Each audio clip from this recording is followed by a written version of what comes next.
Dottoressa Nobile, presidente dell'AICA, ecco un aggiornamento sulla reale situazione che si è determinata in questo ultimo periodo. Abbiamo visto dei comunicati stampa sulla situazione debitoria, la risposta da parte della Regione, l'intervento del presidente Schifani. Ecco, ci aggiorni?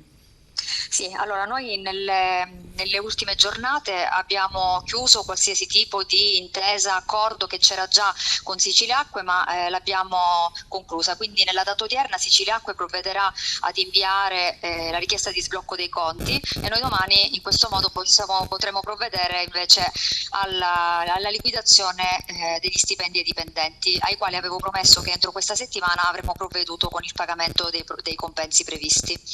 Questo quindi è un primo aggiornamento importante, perché quindi era tutto in linea, l'accordo esisteva, è stato cristallizzato in tutti, diciamo, in tutti i particolari, in tutti i dettagli che potevano mancare, che riguardavano la parte degli interessi, che abbiamo concordato di dilazionare in 6 rate a decorrere dal 15 settembre, quindi tutto in linea. Da parte del presidente Schifani le do un ulteriore aggiornamento. Intanto abbiamo apprezzato molto il riscontro del presidente immediato rispetto alla nostra richiesta. Il presidente mi aspetta domani mattina alle 11 presso Palazzo d'Orleans.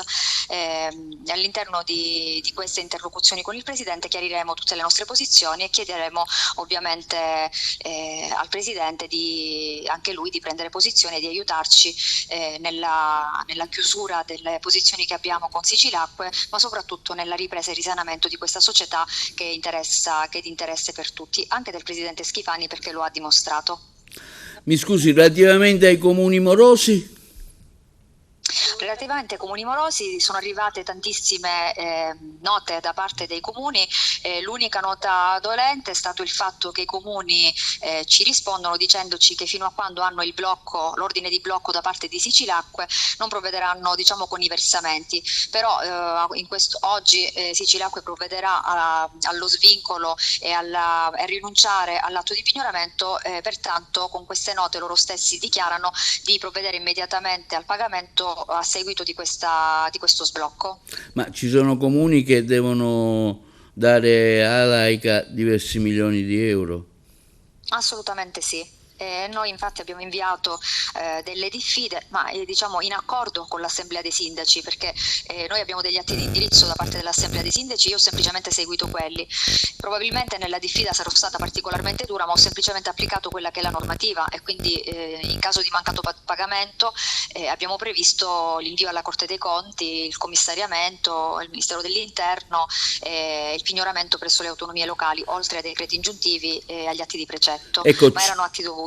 C'è una collaborazione da parte di questi sindaci? Lei avverte diciamo, una collaborazione proficua o diciamo, ci sono degli ostacoli ostativi, non so. No, da parte dei sindaci c'è piena collaborazione, da parte di tutti, quindi io in questo momento mi sento di rassicurare il territorio sul fatto che tutti i sindaci si sono dimostrati molto responsabili e coscienti rispetto ad una problematica che va risolta da tutti i punti di vista. Ci siamo visti, ne abbiamo parlato, ci sono state delle note che io ho inviato a loro e loro chiaramente sanno che loro in parte devono quindi versare le somme che devono ad AICA, come gli utenti morosi dovranno versare le loro quote ad AICA, e dall'altra parte noi con un piano di rientro vedremo di pagare ovviamente i nostri fornitori, quindi bisogna agire con una contabilità analitica, andare per centri di costi e risolvere il problema, perché il problema si risolve.